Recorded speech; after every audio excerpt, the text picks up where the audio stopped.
Bueno, pues estamos en un nuevo episodio de 21 Bitcoin Academy. Hoy tenemos un pod súper especial. Es algo que nos habían pedido en los comentarios acá en YouTube. Y básicamente hoy vamos a hablar de mempool, que es una de las cosas que siempre tocamos en todos los videos y hay algunas personas nuevas que no entienden mucho de cómo se usa, cómo va, de qué forma se utiliza, ¿no? Cuáles son las mejores formas de sacarle el jugo a mempool.space, que es una página que nos parece muy útil y utilizamos bastante.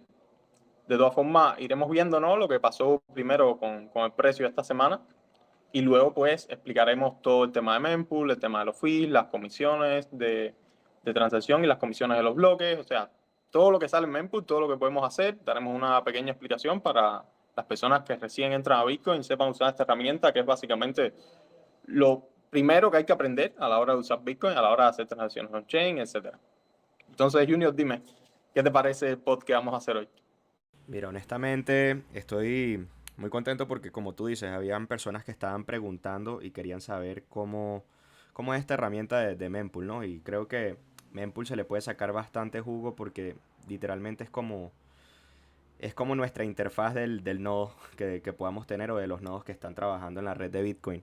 Así que muchas personas seguro tendrán duda de cómo buscar transacciones, cómo buscar direcciones, cómo identificar la cantidad de fees que están en prioridad, las que no están en prioridad.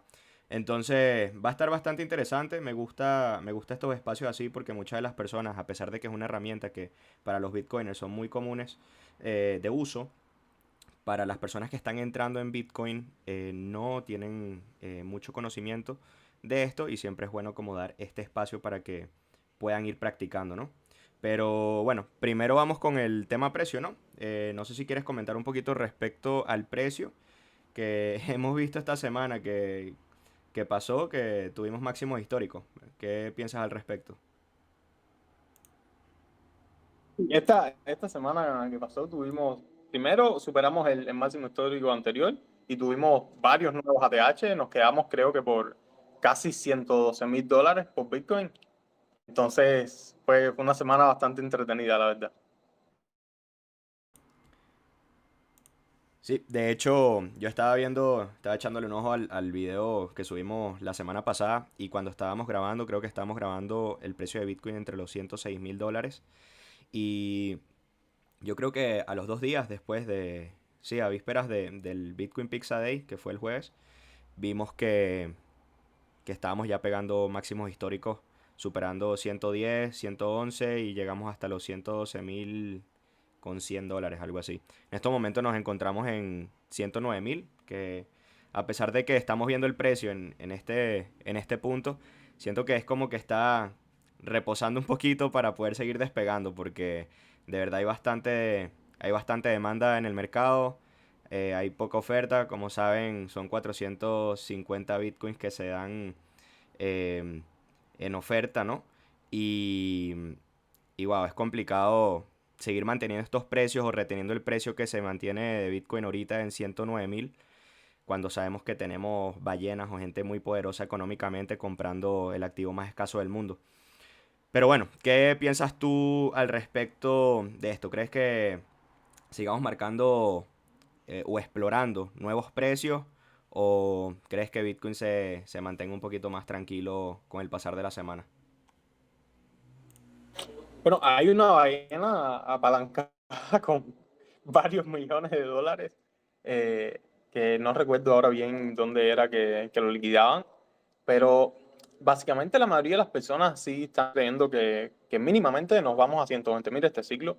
Yo por allá por el 2023 hacía una predicción en plan juego y es gracioso que te está cumpliendo, o sea, yo no creo en las predicciones, siempre me burlo de eso, pero yo decía, en aquel momento decía, yo creo que para 2023 50,000 está bien, para 2024 100,000 y para 2025 200,000. Y la verdad es que 2024 cerró en 100,000, ¿no? Y este año podríamos perfectamente, yo creo, un precio de 200,000. Ahora, este ciclo definitivamente está bastante extraño. O sea, como normalmente funcionan los ciclos, este como que se ha atrasado un poco para subir y tal vez no ha subido lo que era de esperar si te pones a mirar los ciclos anteriores. Y realmente o sea, yo siempre digo que no sé lo que va a pasar, no sé lo que va a ser el precio, básicamente creo que nadie sabe, es mi opinión, pero este ciclo específicamente no tengo ni idea de a dónde puede llegar Bitcoin o si puede bajar, o sea, hay personas que a veces me preguntan, pero Bitcoin, ¿hasta cuánto puede bajar? Bueno, puede volver a bajar a 16.000, eso no está escrito en ningún lado, o sea, no hay nadie que te dé realmente una certeza de hasta qué precio puede bajar o subir Bitcoin, ¿no? Sería un poco raro que bajara tanto, teniendo en cuenta toda la acumulación que se está teniendo de parte de los ETF, de parte de estas empresas como la de Sailor, como 21 Capital, de Myers. Y yo sigo creyendo, Junior, como lo hemos hablado varias veces, que en algún momento puede haber un shock de oferta y probablemente subir el precio mucho más de lo que algunos esperamos. Pero la verdad, este ciclo, si me preguntas, no, yo te diría 200.000, pero realmente no tengo idea. La verdad, este ciclo está muy extraño. Por suerte, el que hace holding a largo plazo no le interesa mucho lo que va a pasar, pero sí está raro este ciclo. Sí, este ciclo está un poco fuera también de lo normal, ¿no? Porque ya hay diferentes, ya no son las ballenas que manejan el precio de Bitcoin contra Fiat. Ahora tenemos gobiernos, tenemos compañías, tenemos empresas privadas que manejan mucho capital, tenemos los ETF. Estamos viendo que este jueguito que se podían tener las ballenas con los ciclos anteriores ya no son, ya no tienen mucha relevancia, ¿verdad? Como tú dices, hay una ballena por ahí que está shorteando el precio. Creo que el límite creo que lo tenía en 111.000 y está shorteando, no sé, creo que era 111.000 a 107.000. Bueno, pero veremos, a ver qué. El precio bajó, creo que hace unas horas estaba como en 106.000. Ahora que estamos viendo acá pantalla, estamos viéndolo en, bueno, raspando otra vez los 109.000. Pero bueno, al final, como siempre se dice en estos espacios, que el precio en fiat es básicamente unos numeritos, el valor de Bitcoin en realidad no se debería de regir, o para la persona que realmente entiende esta naturaleza, esta moneda, este fenómeno, el valor de Bitcoin no se rige por el fiat. Básicamente cada quien tiene su propio valor, le puede dar su propio valor a Bitcoin. Para unos es una moneda de libertad, para otros es solamente un activo especulativo. Pero bueno, para eso mismo se invita a la audiencia y a las personas a estudiar un poco de Bitcoin para que vayan buscando el verdadero valor o el valor que ellos le puedan poner a este activo. No sé si saltamos a la mempool, que creo que es el tema central de hoy. Creo que ya hemos dedicado un poquito de tiempo para el tema precio, pero creo que la mempool le podemos sacar bastante info el día de hoy. Sí, totalmente. Si quieres empiezo yo. Básicamente, esta es la pantalla principal. El sitio es mempool.space. Acá Junior lo está viendo desde su nodo y por eso no muestra directamente el link, pero básicamente es ese, mempool.space, lo pueden encontrar en nuestra página web, en la sección de herramientas útiles para Bitcoiners. ¿Y qué es lo que vemos acá básicamente? Lo primero que nos salen es pues una lista de bloques. Los bloques que puedes ver en color amarillo, en color verde, son los bloques que están en mempool.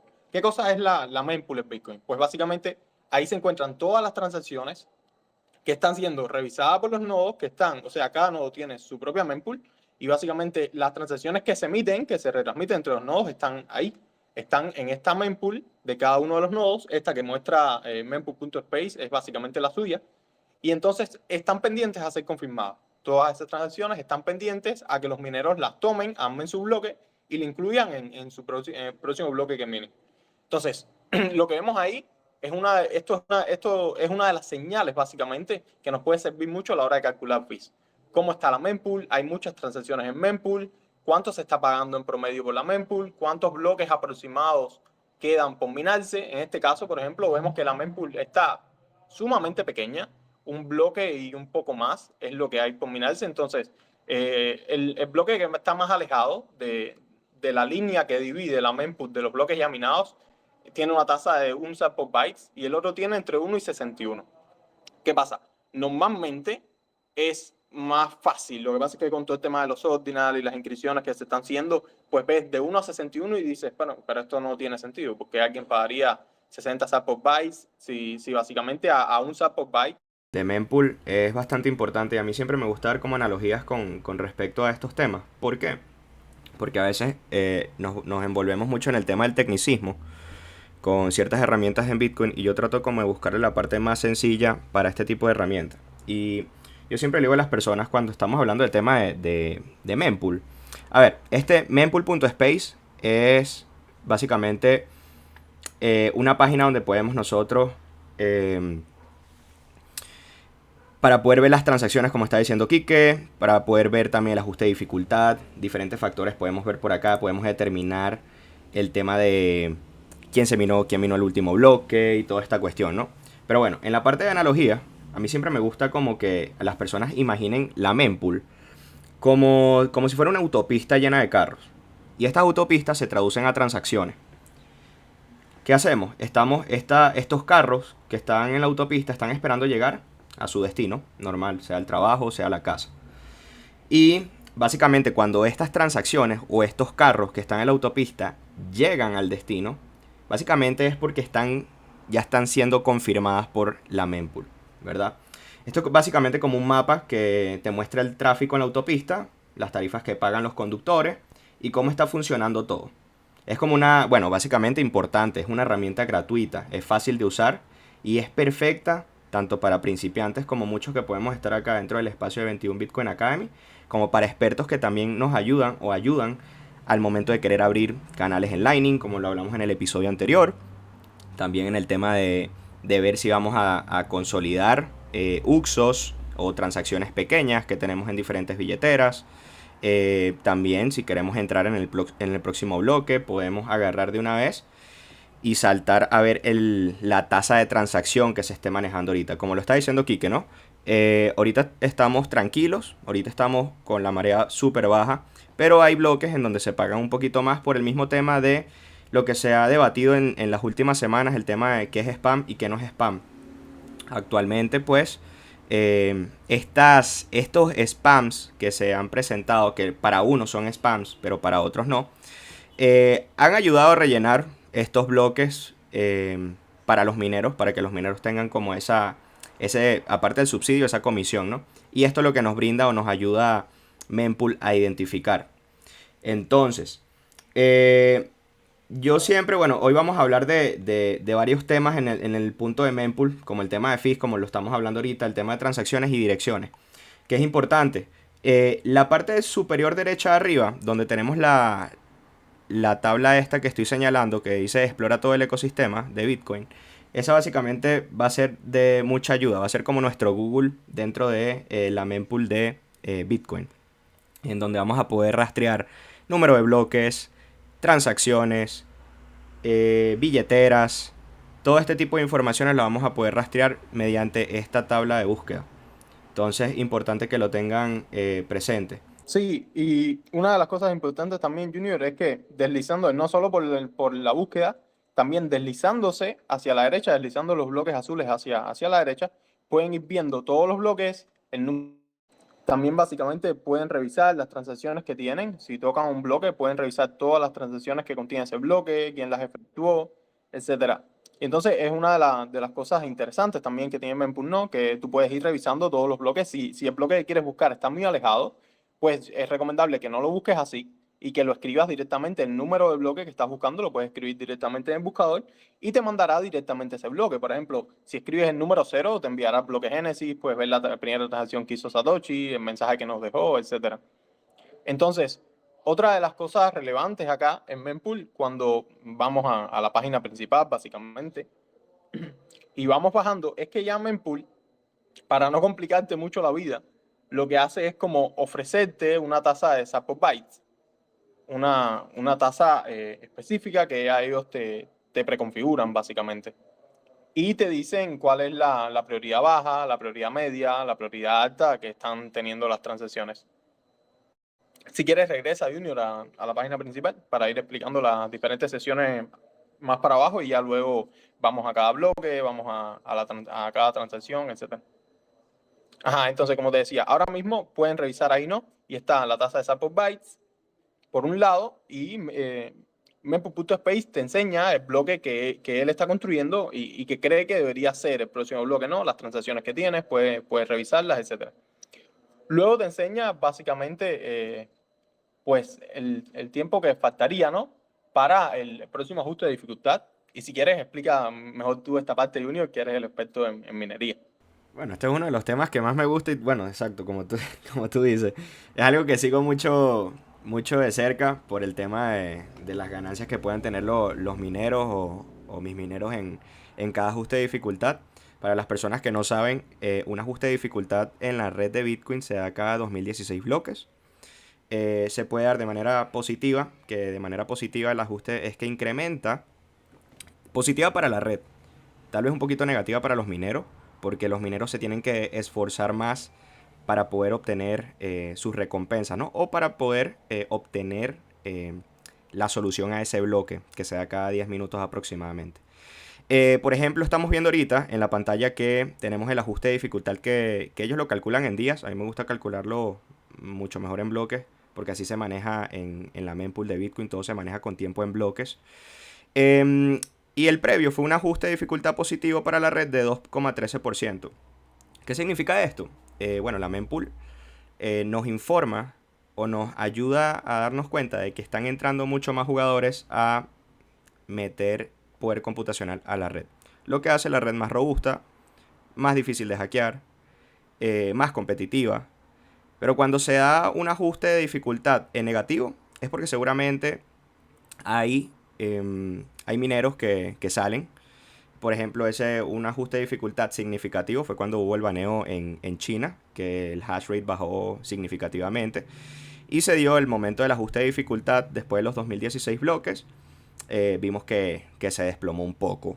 Pero lo que estamos viendo acá, y eso lo voy a mezclar un poquito con el tema precio, es que es interesante ver cómo la misma mempool nos muestra este tipo de ajuste de dificultad que llevamos semanas viendo ajustes de dificultad positivos para la red. Entonces la gente dice, es que yo siento que puede haber una bajada, pero es que tal vez los mineros o las personas que tal vez estén arriba, que son granjas grandes o los pools grandes, seguramente están viendo algo que nosotros no estamos viendo en el día a día tal vez. Entonces, la mempool nos ayuda a informarnos en este tipo de cosas porque estamos viendo que algo se puede venir, ¿no? Recuerden que si entran más mineros, estos mineros necesitan tener un subsidio económico para poder seguir operando. Entonces, claro, si lo vemos en términos de Bitcoin, maravilloso, pero acuérdense que los mineros pagan electricidad y normalmente la electricidad no te la cobran en todos los países, no te la van a cobrar en Bitcoin, seguramente te lo van a cobrar en fiat. Entonces muchos de los mineros necesitan o buscan que el precio de Bitcoin incremente en fiat para ellos poder tener también un margen de ganancia. Y lo que hace la mempool es esto, informarnos. Y nos lleva dando información verde desde hace semanas, ajuste de dificultad por ajuste de dificultad, solamente en incrementos. Entonces podemos ver que, o nos puede interpretar un poco de que esto, lo que estamos viendo hoy en día con el precio de Bitcoin, que llegó a 112.000, creo que es el inicio de una buena subida. Entonces la mempool nos ayuda a sacar estas deducciones de por qué los mineros o por qué empresas o granjas o pools están metiendo mucho más máquinas a la red para minar. ¿Será que se viene algo? ¿O simplemente es especulación? Pero bueno, la mempool al final nos ayuda a informarnos de este tipo de cosas y es una de las herramientas que más uso y más me gusta de mempool.space. Igual como ibas a decir, ¿no? Abajo del ajuste de tasa de transacciones, ajuste de dificultad, también tenemos cómo se va construyendo el bloque. Y dentro de este bloque podemos también poner filtros en caso de que requiramos. En base a lo que nos muestra la mempool, bueno, estamos viendo que solamente hay pocas transacciones que están pagando unos fees un poco altos. De hecho, aquí uno los puede ver que, bueno, aquí están pagando la tasa de intercambio, 445 sats por bytes, estos de acá, pero la verdad es que no está congestionada. Seguramente este tipo de transacciones podrían ser no transacciones financieras o monetarias, sino que son transacciones que pueden considerarse spam. Pero bueno, entrando en contexto todavía con el tema mempool, para las personas que están iniciándose en mempool.space, recuerden que el tema mempool, no mempool.space, sino el tema mempool, mempool es parte de los nodos. Esto es como un lobby. La mempool básicamente es un lobby. ¿Y qué podemos tomar como lobby? Estos bloques que están del lado izquierdo de la pantalla. estos que todavía no se han minado. Básicamente es la sala de espera de transacciones de Bitcoin que aún no han sido confirmadas, y esta herramienta nos muestra cuántas transacciones están esperando y qué tan altas son las tarifas. Básicamente esto nos puede ayudar en diferentes puntos. Uno de los puntos que nos puede ayudar es al momento de que queramos hacer una transacción on-chain y queramos entrar en el próximo bloque que se puede minar aproximadamente en 10 minutos. Y digamos, ok, perfecto, están pagando, tienen una alta prioridad en estos momentos de 4 sats por byte. Súper, y quiero entrar en el próximo bloque. Dice que en 9 minutos muy probablemente esté minándose este bloque, ¿no? Entonces ya tú vas calculando. A veces no calcula los 10 minutos, por lo mismo de que hay una distorsión de tiempo, por el mismo hecho de que entran muchos mineros o se retiran muchos mineros a la hora de resolver problemas en la red, que lo que trata la misma mempool es de ir regulando este tiempo. A veces tarda hasta 40 minutos en minar un bloque, pero luego en los siguientes bloques se minan 3 bloques en menos de 20 minutos. Entonces va regulándose dependiendo de la demanda o de la cantidad de máquinas que estén entrando a la red. Entonces, uno de los ejemplos o uno de los usos que le podemos dar a la mempool respecto a esta sala de espera es poder ayudarnos con el tema de los fees, ver si está a baja prioridad, media prioridad o alta prioridad para poder entrar en el próximo bloque.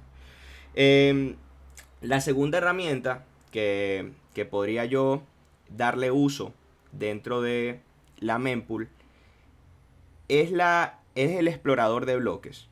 El explorador de bloques básicamente es como una página en el libro mayor de Bitcoin. Normalmente lo tenemos considerado la blockchain, que es donde podemos ver y registrar todo tipo de transacciones, pero tenemos como la facilidad de que podemos ver del lado derecho el explorador de bloques. Podemos ver todos los bloques que se han minado del lado derecho. Podemos ver, como decía aquí, que en un punto podemos ver qué pool lo minó, por cuánto lo minó. Los números que vemos acá en el medio del bloque es la cantidad de comisión que se llevó ese bloque por la transacción minada, o por el bloque minado en este caso. Y podemos ver todo lo que nos muestran los bloques adentro, ¿no? Si, bueno, en esta parte de la mempool.space vamos a ver solamente transacciones monetarias. No nos van a mostrar la fotito si en caso de que hayan fotitos, pero podemos ver que todas las transacciones en este bloque, bueno, están relativamente pagas con bajo fees. Podemos ver cuánto fue el subsidio, podemos ver si se pagó el 3.125 Bitcoin, y también vemos que aquí el subsidio se incluye con los gastos. Los gastos es de las personas que están pagando comisiones dentro de este bloque. Justo ahorita se acaba de minar un bloque, lo minó vía BTC. Y mira, se llevó buena comisión a comparación del bloque anterior. Se llevó 0.10 BTC en comisiones. Seguramente porque están tal vez transfiriendo un poquito de spam. Pero bueno, básicamente esta es la parte del explorador de bloques, donde podemos ver cualquier tipo de bloque que se haya minado anteriormente. Bloques de halving, bloques como el bloque Genesis, bloques que nos interesen a nosotros para la hora de hacer alguna transacción. Podemos identificarlo y podemos ver que eso se escribió en el libro de Bitcoin. Sí, sí, y es que lo que está diciendo es súper relevante porque cuando la red se congestiona, básicamente es importante tener como esa métrica, esa gráfica, que básicamente, ¿qué te dice? Te dice tres cosas. La tarifa mínima, el uso que se está haciendo de memoria y básicamente la cantidad de transacciones que están entrando en la red. ¿Y qué pasa? Que cuando la red se congestiona, básicamente, como la mayoría de los nodos tienen unos 300 megabytes de RAM, pues hay una tarifa mínima que se llama la purga, que básicamente la mayoría de los nodos, cuando tienen, por ejemplo, ahora está en mínimo de un sat por byte, pero hay veces que está en 3, 4, 5, 10 sat por byte, ¿vale? Y entonces, ¿qué es lo que pasa? Que Mempool no te va a mostrar y tu wallet no te va a mostrar esa transacción que tú tienes en espera, esa transacción que tú tienes en Mempool. Si está por debajo, si la tarifa está por debajo de la purga que se está haciendo en la Mempool por la congestión, no te la va a mostrar. No quiere decir que hayas perdido esa transacción, sino que cuando la red se ajuste nuevamente y bajen las comisiones y la purga sea básicamente inferior a lo que tú pagaste, pues sin problemas te va a volver a mostrar la transición y eventualmente se va a incluir en un bloque, ¿no? Eso funciona así y es súper importante. ¿Qué es lo que podemos hacer para prevenir esto? Pues básicamente, cuando vamos a nuestra transacción, entre las informaciones que te pone, te da un hexadecimal, que es algo que puedes guardar en un TXT, en un documento de texto. O sea, en cuanto a privacidad es preocupante, pero en cuanto a seguridad no, porque básicamente ese es el público de la transacción. O sea, es el identificador de la transacción en hexadecimal. Nadie te puede coger fondos a través de ella. Simplemente lo que pueden saber es que te pertenece, ¿no? Pero la puedes guardar en un lugar seguro, la puedes escribir o lo que sea. Y si cuando la pulga baja por debajo de lo que tú pagaste aún no te sale, ¿qué es lo que puedes hacer? Ir a una billetera que tenga la opción de transmitir transacción, como lo puede ser Blue Wallet, por ejemplo, y le das retransmitir transacción, escribes el hexadecimal y ya está. Vuelves a retransmitir tu transacción a Mempool. Que ya te digo, la mayoría de las veces no hay que llegar a esto, porque la verdad, cuando la red se descongestiona, tu transacción vuelve a aparecer sin problemas. Pero es una situación que es bueno saberla, porque muchos nuevos les puede pasar como me pasó a mí hace creo que 1 o 2 años, lo que, bueno, ya tenía el conocimiento, pero me imagino cómo se puede sentir a alguien que no tenga el conocimiento y que le pase algo así, ¿no? Que básicamente yo emití una transacción, no recuerdo si a 11 por bytes, algo así, y lo que pasó básicamente fue que la red se empezó a congestionar mucho, fue cuando el tiempo de los ordinals, las inscripciones, se empezó a congestionar, pero una locura, 200, 300, 400 por bytes. Y obviamente la purga era muy grande, ¿no? Y mi transacción dejó de salir en la wallet, dejó de salir en mempool, dejó de salir en todos lados. Básicamente es como si no existiera, ¿no? Pero estaba ahí, estaba en la mempool de algunos nodos. De los nodos que menos memoria tenía no estaba, pero estaba en mempool de otros nodos y básicamente yo no la veía en ningún lado, pero sabía que estaba ahí. Como duró bastante todo este tema de la congestión, pues básicamente mi transacción demoró como 1 mes en volver a mostrarse y como 3 meses en volver a confirmarse. Pero creo que este caso, ¿no? Este cuento, esta anécdota, es como una relevancia para que la gente entienda qué tan resistente es Bitcoin y qué tan seguro es Bitcoin, ¿no? Tú emites la transacción y a pesar de que haya tanta congestión en la red, pues algún nodo casi siempre la está guardando y no tienes que volver a retransmitirla, aunque es algo que puedes guardar y puedes hacer pues si todo sale mal.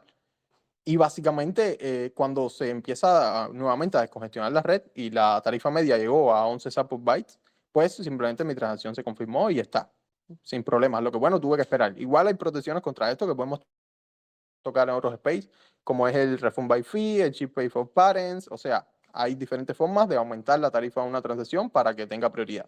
Esto es un tema bastante complejo y lo podemos tratar en otro pod, pero básicamente una de las cosas que quería decir en este pod es hablar de eso, de los fees, de cómo aprender a pagar las tarifas on-chain, de cómo aprender a utilizar bien la red on-chain, de cómo aprender a que los exchanges o algunos wallets no te vinculen transacciones, no te unan transacciones con otras, a no pagar de más.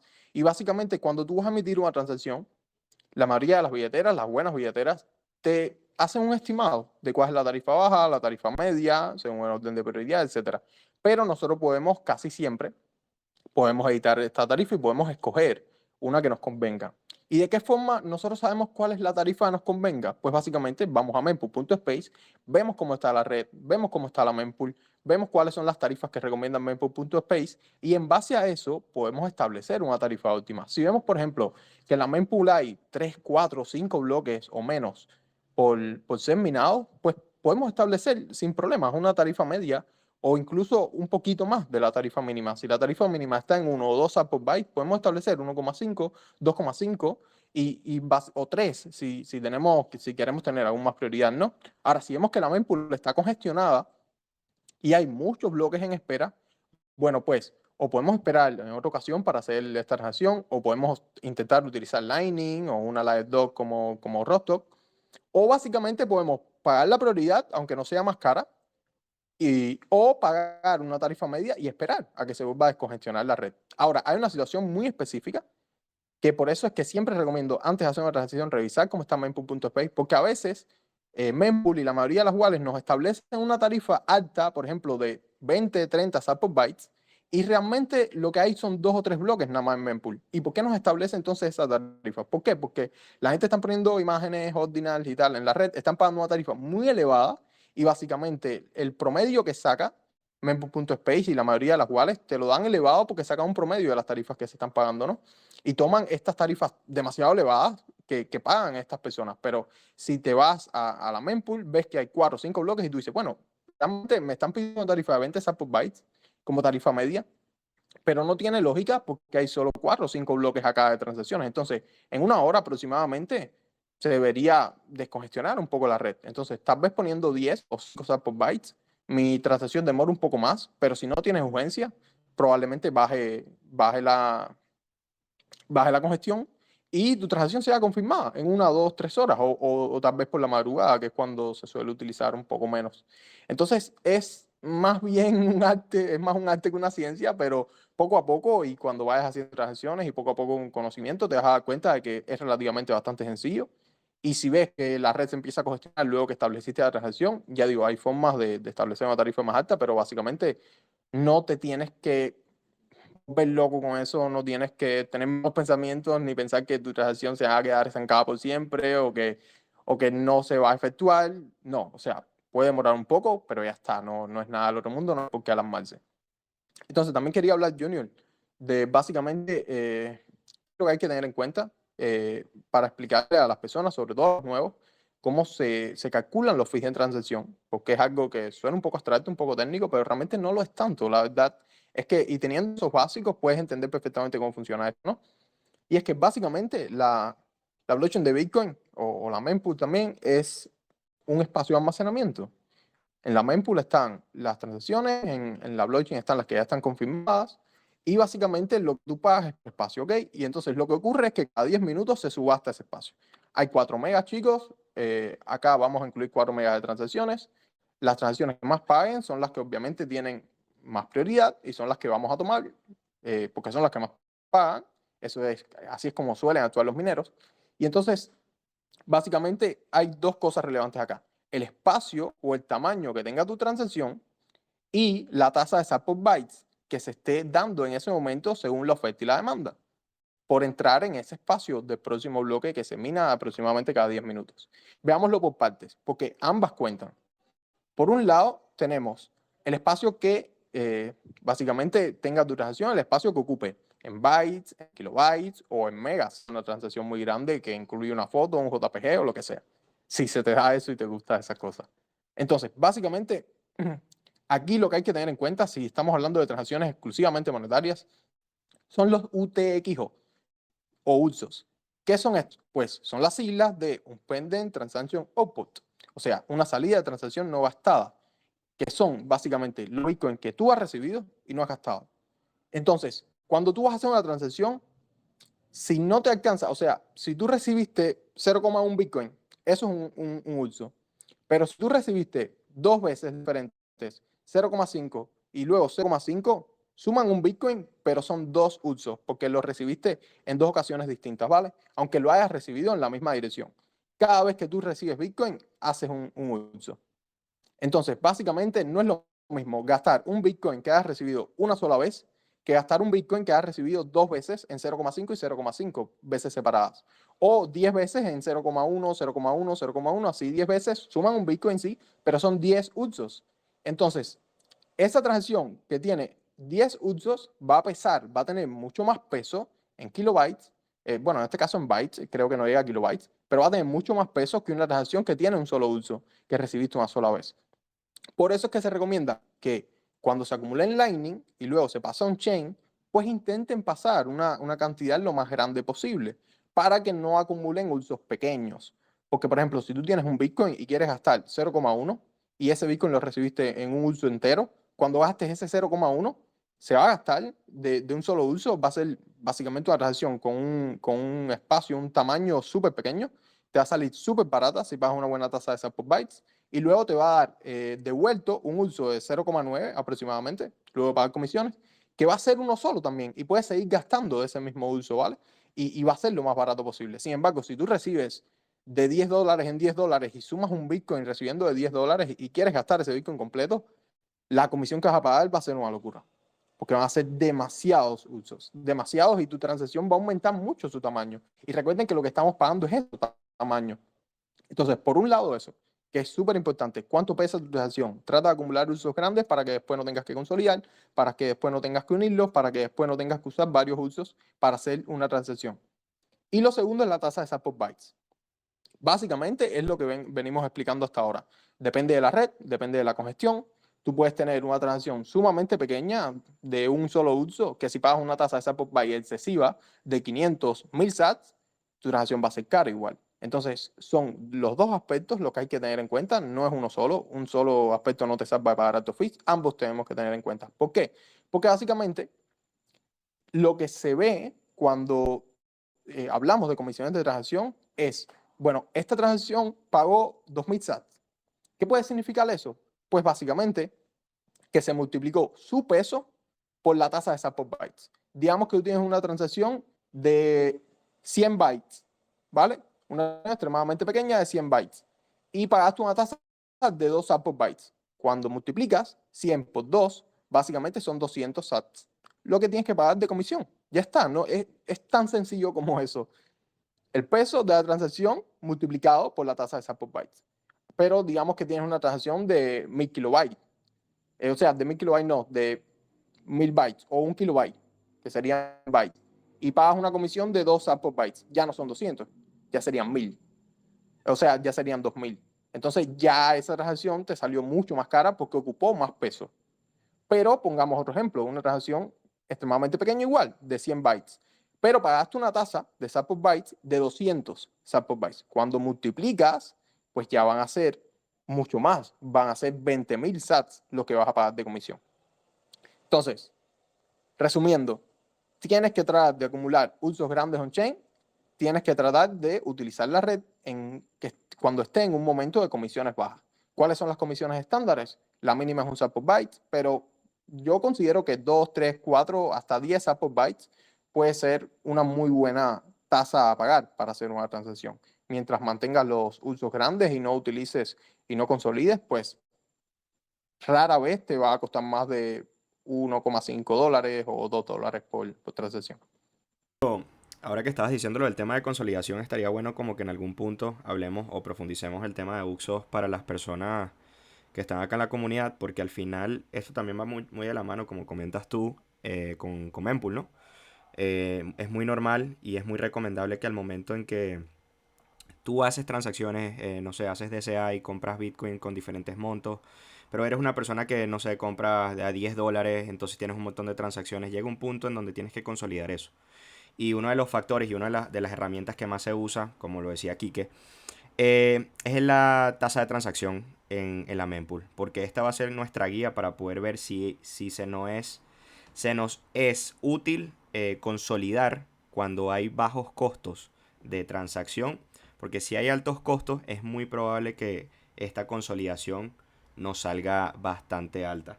Entonces, básicamente, esta mempool ayuda bastante, nos ayuda literalmente a todo, nos ayuda a ver rastreos de transacciones. También podemos ingresar si, no sé, por ejemplo, que estás mandando, ya entrando un poquito por la parte de direcciones, estás mandando fondos a alguien y, bueno, la persona, tú dices, bueno, me avisas cuando te lleguen los, no sé, los bitcoins o los satoshis. Igual, tú puedes verificar el estado del envío, dependiendo también de la billetera, pero en caso de que no estés seguro, igual con la misma dirección a la que tú enviaste esos fondos, tú puedes buscarlo en el explorador del ecosistema. En la parte de arriba de la esquina pones la dirección de la billetera a la que tú le estás mandando y tú puedes determinar también si esa persona recientemente recibió alguna transacción. Entonces, básicamente la mempool es nuestra guía para poder identificar, aparte de las billeteras que usamos normalmente para poder enviar transacciones, la mempool nos ayuda mucho a identificar más al detalle este tipo de transacciones, billeteras, tasas de transacción, los ajustes de dificultad. También está el tema de las imágenes, pero para unos es algo bueno, para otros no. Pero también podemos como determinar si algunas transacciones van con ese propósito de mandar valor monetario o valor de otro sentido, tal vez en imágenes, ¿no? No sé, Kike, si quieres seguir tocando el tema de direcciones, que también es interesante, o quieres saltar tal vez a profundizar un poco el tema de transacciones en la mempool.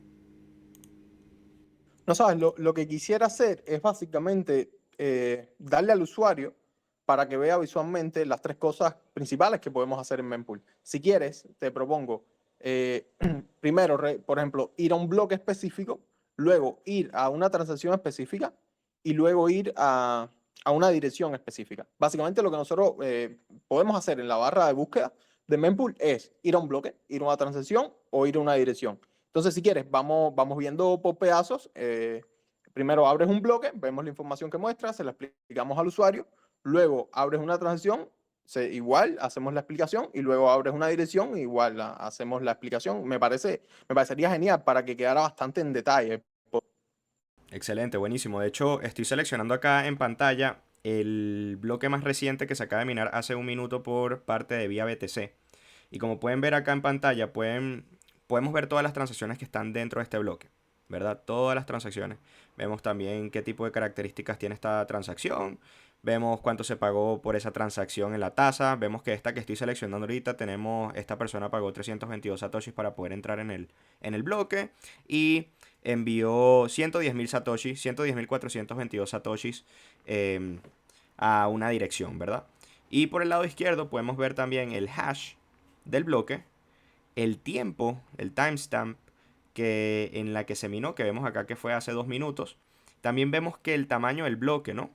Que está en 1.72 megabytes, el peso, el rango de tasas que se usó en este bloque. Al parecer pagaron un poco más de lo normal, muy seguramente, como lo venía comentando anteriormente. Muy posiblemente hay gente que está pagando para poder entrar en el bloque y meter imágenes, básicamente. Entonces, de hecho, lo podemos ver y podemos determinar en este bloque que los más verdes son las personas o los usuarios que enviaron con una tasa de intercambio baja. Pero las que están pagando por encima de la tasa normal están ya tornándose un poquito naranja. De hecho, aquí estamos viendo que este bloque está naranja. Estamos viendo que la persona pagó por entrar en el bloque $20.92. No necesariamente tiene que... Y mandó un Bitcoin, 1,60 Bitcoins. Pues mandó buen dinero. Al final está pagando, yo creo que está pagando una tasa baja para la cantidad que está mandando. Está mandando casi, bueno, ¿qué? 160 y pico mil de dólares o por ahí van los números, pero mandó buena tasa. Y eso lo podemos identificar en este lado de cuando seleccionamos un bloque. Igual, estamos viendo que la tasa mediana que estuvo rondando en este bloque fue de aproximadamente 10 centavos, 16 centavos, como lo pueden ver del lado izquierdo. El total de tasas, lo que se pagó en comisión dentro del bloque. Y al final, la misma mempool nos está brindando el dato del subsidio, que era lo que le estaba comentando hace un rato, que el subsidio lo tenemos claro que es 3.125, eso cambia cada 210.000 bloques cuando ocurre un halving, pero aquí se está incluyendo también las comisiones. Entonces al final este bloque se llevó por transacción, bueno, por transacción no, se llevó por bloque, por recompensa, por comisión y por subsidio 3,15 Bitcoin, bueno, 3.153 BTC, aproximadamente $343.765, nada más y nada menos. Y aparte, como estaba diciendo aquí que no, podemos ver también las diferentes transacciones que están dentro de este bloque y a qué direcciones se están enviando estas transacciones. Por ejemplo, esta persona o esta dirección de Bitcoin lo podemos identificar acá, que está mandando 0,82 Bitcoin a 3 diferentes direcciones. Muy posiblemente sea una dirección de un intercambio o una persona que está haciendo diferentes transacciones a diferentes billeteras. Y como lo decía aquí, que podemos identificar diferentes direcciones. No sabemos si eso es la magia de Bitcoin, ¿no? Que es la red seudónima. Podemos ver direcciones, más no sabemos a quién le pertenece. Vemos que las mandó a diferentes direcciones. No sé si quieres profundizar esta parte, Kike, el tema de transacciones, pero ya básicamente di el dato del tema de Sí, bloque, que podemos identificar también por color, que eso nos ayuda también la mempool. Dependiendo del color, es también la cantidad de fees que esta persona o de tasa está pagando para poder entrar en el próximo bloque. Igual, muestro acá alguna transacción y le escudriñas bastante acá. Bueno, ahí está básicamente la transacción. Elegí una al azar y bueno, tenemos toda la información con respecto a esa transacción.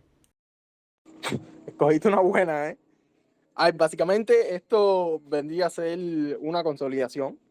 Lo que vemos a la izquierda, todas esas rayas que vemos a la izquierda, que de hecho se extienden mucho más para abajo, por algo la transacción es tan grande, son los usos o la salida de transacciones no gastadas que usó este usuario para esa transacción.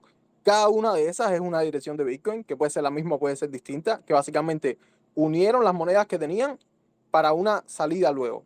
Entonces, por el otro lado, por el lado derecho, lo que vemos es la dirección principal a la cual fue a salir, el vuelto, que es la de abajo, y la comisión del minero, que es la otra.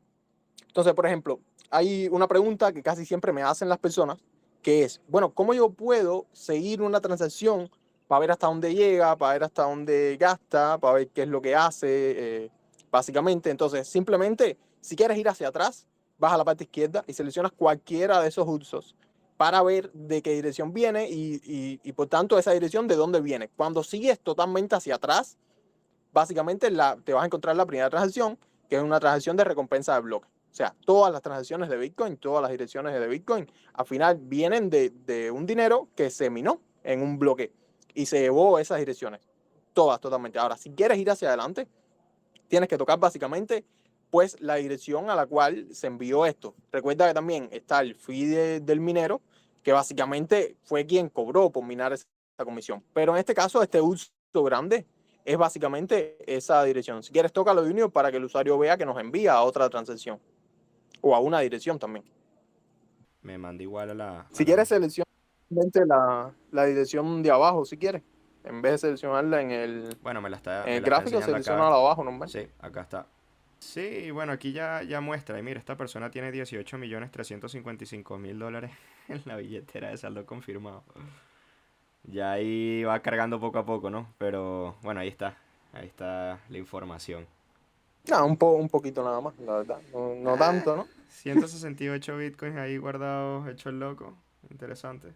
Entonces, básicamente, lo que vemos ahí es que lo que hicimos fue básicamente la continuación, ¿no?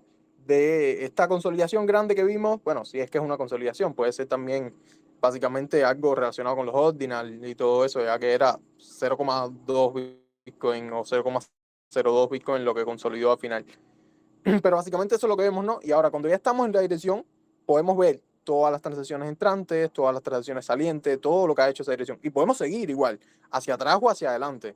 Podemos ver las direcciones que han enviado a esa dirección y las direcciones a las que esa dirección ha enviado. Básicamente no es más que eso. Si quieres, Junior, podemos ir de nuevo a una transacción para que se vean los detalles, ¿no? De la transacción y lo que todo lo que te da mempool, toda la información que te da mempool de una transacción específica. Pues realmente las direcciones lo que te ponen son como los usos y ya está. Sí, aquí hay otro bloque de Foundry USA que acaba de minar hace 7 minutos. Y tenemos acá dentro de este bloque 1736 transacciones. Tenemos algunos up returns acá. Y tenemos algunos otros. Este. A ver.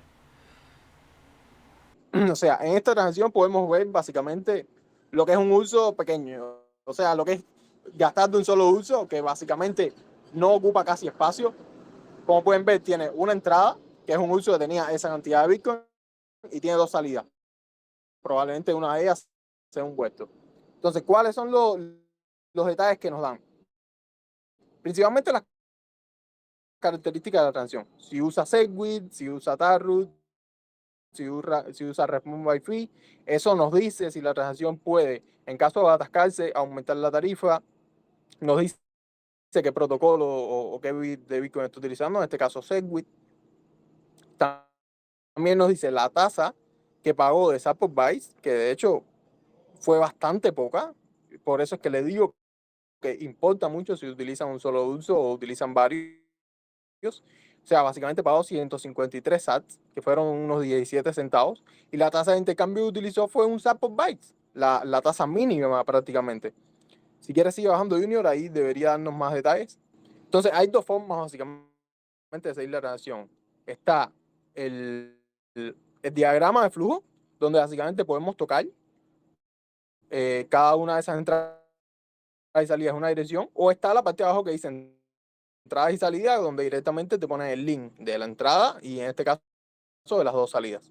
Entonces, acá abajo donde dicen detalles, nos dice el tamaño en bytes el tamaño virtual que aplica a las transacciones que se utilizan Segwit o Taproot, que tienen un descuento y por tanto el tamaño es menor. Y luego nos dice peso de la transacción y básicamente el tiempo en bloque, o sea, el tiempo que lleva en los bloques. Y por último dice el hexadecimal, que es donde les expliqué cuando les hablaba de la purga, que podemos ir ahí y guardar ese hexadecimal para retransmitir la transacción en caso de que no nos aparezca y luego la red se descongestione. Pero básicamente eso, o sea, la transacción pesa con un tamaño virtual de 152 virtual bytes. Básicamente, como pagó un SAT por byte, pues simplemente la transacción fueron 152 SAT. Ya está. Así es como se definen los fees en Bitcoin, así es como se definen las comisiones.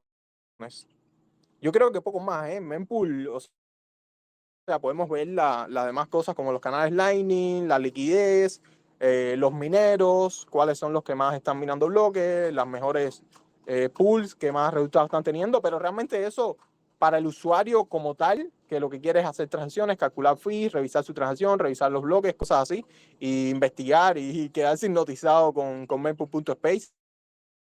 Realmente tal vez esas métricas no le interesan tanto, ¿no? Ya a los mineros y eso sí, por supuesto, les interesa. Pero lo básico es lo que vimos acá hoy. Porque al final estamos mostrando las herramientas que más se usan y las que dan más ventaja al usuario, ¿no? Para poder experimentar tema de transacciones, ver en qué bloque, cómo identificar en qué bloque está tu transacción, todo este tipo de información que yo creo que ya lo hemos visto. El tema también del ajuste de dificultad que me gustó tomarlo acá. Entonces, nada, agradecerles. No olviden darle like al video, like al podcast, comentar, suscribirse y seguirnos en las diferentes redes sociales.